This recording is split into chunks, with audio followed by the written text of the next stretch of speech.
Good morning, everybody. Today we have the introduction for chapter 18, which has an overarching idea, which is recognizing universal themes across cultures. We will start by discussing the chapter goals. We will be working on determining the theme of a text, including its development over the course of the text. We will be working on analyzing a cultural experience reflected uh, in a work from outside the United States, because our text is actually an African text, an author which is an African author. We will be working on reflecting on how an author draws on and transforms source material in a specific way. Now, to start with, I want you all to think about a movie you have seen or a book you have read uh, that is set in a distant place or an unfamiliar culture, such as The Kite Runner or Avatar. What is it that appealed to you about the characters or the situation, and how were you able to identify with the story despite the foreign setting? This should be done, of course, on your Moodle. Now, moving on to the next page.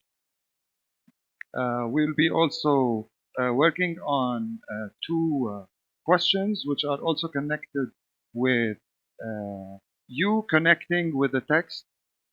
First of all, we have a small excerpt from a novel uh, about a young woman growing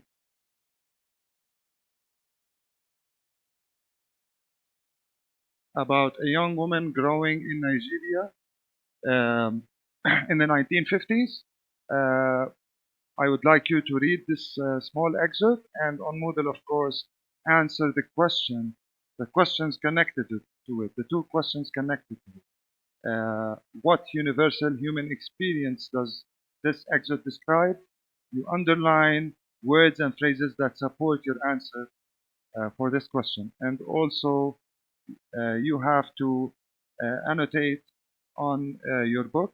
We have also, can you relate to Ada's feelings? Why or why not? Also, those two questions will be on Moodle, of course. Now, moving on to the to our text, which is entitled Things Fall Apart by Chinua Achebe. This is an African author, a Nigerian author actually, and scholar. His novels focus on the Igbo people and their culture. Now, Things Fall Apart, his first and most famous novel, takes place in pre-colonial Nigeria, just before Britain takes control. The novel is a story of a young man who is Okonko, who wants to make his way into the world. His father, whom Okonko considered soft-hearted and lazy, has recently died, leaving the family deeply in debt. Now, our objective, which is the most important thing in our first read, is to actually read the excerpt and consider how Okonko's past relationship with his father affects his current attitudes and actions. We need to underline phrases that allow those effects that show those effects directly or indirectly. Now, if we want to start with the text, with a father like Okonko, Okonko did not have the start in life which many young men had. He neither inherited a barn,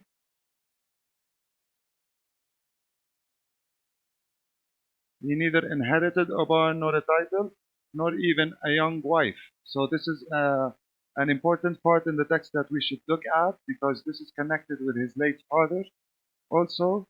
But in spite of these disadvantages, he had begun even in his father's lifetime to lay the foundations of a prosperous future. This is also an important thing to look at. It was slow and painful. His future or his way in life was slow and painful. But he threw himself into it like one possessed, and indeed he was possessed by the fear of his father's contemptible life and shameful death. And that's an important part where we can see the effect of Okonkwo's father on Okonkwo's future, actually. Now, if we move on, and we see that the story begins. There was a wealthy man in Okonkwo's village who had 3 huge barns, 9 wives, and 30 children. And this is also an important thing to look at, as uh, it shows uh, the culture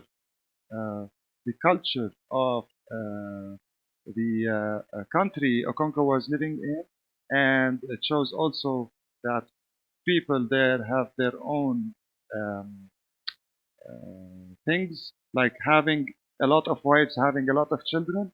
And this also person in the story is will be a big help for Okonkwo's future. This is a model for you to know how to annotate the text. On Moodle, you have the online textbook, you have the discussion forum, you have to look at and solve the questions there. Thank you very much for your attention.